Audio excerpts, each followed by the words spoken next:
បើដឹងតែខ្វះខាតមិនល្អគ្រប់ដងកូនត្រូវចេះខិតខំបំពេញបន្ថែមកូនប្រុសស្រីជាទីស្រឡាញ់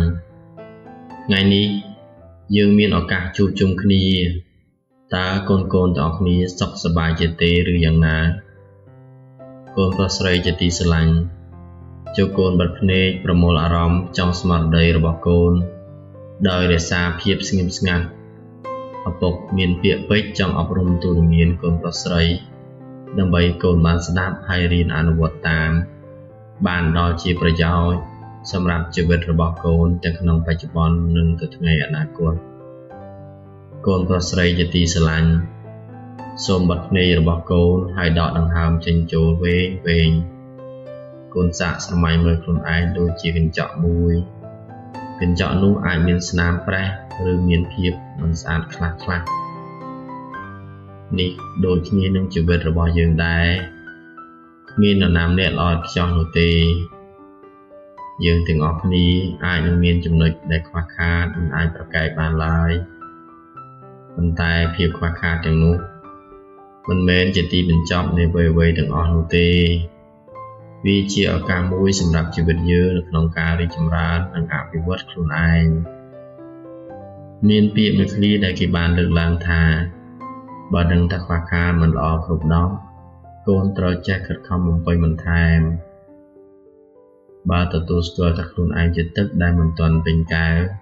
គឺនឹងមានឱកាសដែលអាចចាក់បំពេញបានពាក្យនេះគឺជាការអប់រំ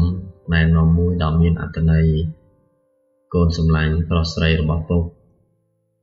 តើយើងនឹងអាចបំពេញបន្ថែមនៅអ្វីដែលខ្វះខាតបានដោយរបៀបណាបើកូនចង់ដឹងដើម្បីកែលម្អខ្លួនឯងឲ្យបានកាន់តែល្អប្រសើរចូលកូនស្ដាប់ការណែនាំខាងក្រោមនេះដោយយកចិត្តទុកដាក់ទី1ការទទួលស្គាល់ជំហានដំបូងគឺការទទួលស្គាល់ថាយើងមានចំណុចខ្វះខាតកុំខ្លាចក្នុងការប្រឈមមុខនឹងភាពមិនល្អឥតខ្ចោះរបស់កូនទី2ការរៀនសូត្រស្វែងរកឱកាសដើម្បីរៀនសូត្រនិងអភិវឌ្ឍជំនាញថ្មីៗនេះអាចរួមបញ្ចូលទាំងការអានសៀវភៅការចូលរួមសិក្ខាសាលាឬការស្វែងរកដំបូន្មានពីអ្នកជំនាញទី3ការអនុវត្តការរៀនសូត្រមិនគ្រប់គ្រាន់ទេយើងត្រូវតែអនុវត្តអ្វីដែលយើងបានរៀនដើម្បីឲ្យវាក្លាយទៅជាផ្នែកមួយនៃជីវិតរបស់យើងទី4ការអត់ធ្មត់ការផ្លាស់ប្ដូរទាមទារពេលវេលានិងការខិតខំប្រឹងប្រែងកុំបាក់ទឹកចិត្តបើសិនបើកូនមិនទាន់ឃើញលទ្ធផលភ្លាមទី5សមាធិតាមរយៈការធ្វើសមាធិកូននឹងអាចស្វែងយល់ពីខ្លួនឯងកាន់តែច្បាស់កូននឹងអាចកំណត់អត្តសញ្ញាណចំណុចខ្វះខាតរបស់កូននិងស្វែងរកវិធីដើម្បីកែលម្អវាបានយ៉ាងល្អប្រសើរសូមកូនចងចាំថាការបំពេញបន្ថែមនៅអ្វីដែលខ្វះខាតមិនមែនជាការផ្លាស់ប្ដូរខ្លួនឯងឲ្យក្លាយទៅជាមនុស្សល្អឥតខ្ចោះនោះទេវាគឺជាការកែលម្អខ្លួនឯងឲ្យបានប្រសើរឡើងបន្តិចម្ដងដើម្បីឈានទៅរកគោលដៅដែលសង្គមត្រូវការនាពេលខាងមុខដូចនេះកូនត្រូវការពេលវេលាធ្វើវានិងធ្វើវាជាប្រចាំដោយសេចក្តីព្យាយាមដរាបណាកូនមិនបានបោះបង់នោះកូននឹងនៅតែមានឱកាសព្រោះអ្នកដទៃនៅជុំវិញខ្លួនកូនគេនឹងមិនដាច់ចិត្តបោះបង់ចោលកូនឡើយបើកូនជាមនុស្សដែលមាននូវសេចក្តីព្យាយាមតស៊ូស្មោះត្រង់មានចន្ទៈមោះមុតក្នុងការកែប្រែហើយនោះទៅវិញកូនអាចនឹងអស់ឱកាសពីអ្នកដទៃជុំវិញខ្លួនប្រសិនណាបើកូនមិនមានចន្ទៈមោះមុតសេចក្តីព្យាយាមតស៊ូស្មោះត្រង់ដោយដែលបានពោលទេ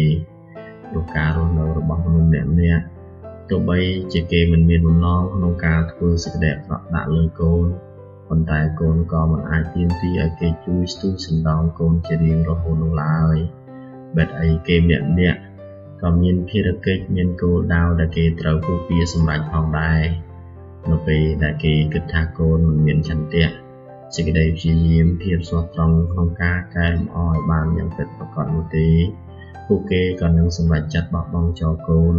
ដើម្បីសម្រាលបន្ទុករបស់ពួកគេដើម្បីគេអាចឈានទៅរកគោលដៅរបស់ពួកគេផងដែរហ ហើយការដើរលើផ្លូវជីវិតបើកូនជ្រើសរើសផ្លូវត្រូវកូននឹងបានល្អប្រសើរតែបើកូនជ្រើសរើសផ្លូវខុសនោះកូនក៏នឹងអាចជួបប្រទះនឹងឧបសគ្គជាបន្តបន្ទាប់ស្របពេលដែលកូនកំពុងតែទន្សោយផងនោះស្ថានភាពកូនប្រកបជានឹងលំបាកពិតប្រាកដជាពុំខានឡើយហេតុដូចនេះហើយដើម្បីកុំឲ្យអ្នកណាបោះបង់ចោលកូនរឿងដំបូងដែលកូនត្រូវតែខិតខំធ្វើនោះគឺកូនកុំបោះបង់ខ្លួនឯងស្រឡាញ់ខ្លួនឯងឲ្យបានច្រើនដើម្បីពង្រឹងឆន្ទៈសេចក្តីព្យាយាមហើយត្រូវស្មោះត្រង់ជាចាំបាច់មិនថាកូនស្ថិតក្នុងវ័យសិក្សាឬឈានដល់វ័យដែលមានការងារធ្វើទេឆន្ទៈសេចក្តីព្យាយាមភាពស្មោះត្រង់និងការចេះច្នៃប្រឌិតគឺជាគន្លឹះដែលកូនអាចរកទៅមុខរីកចម្រើនយ៉ាងពិតប្រាកដសូមកូនដកដង្ហើមចេញចូលយឺតហើយបើកភ្នែករបស់កូនជាសន្សឹមចូលនាំយកការយល់ដឹងក្នុងថ្ងៃនេះទៅត្រេះរិះនិងប្រើប្រាស់នៅក្នុងជីវិតប្រចាំថ្ងៃរបស់កូន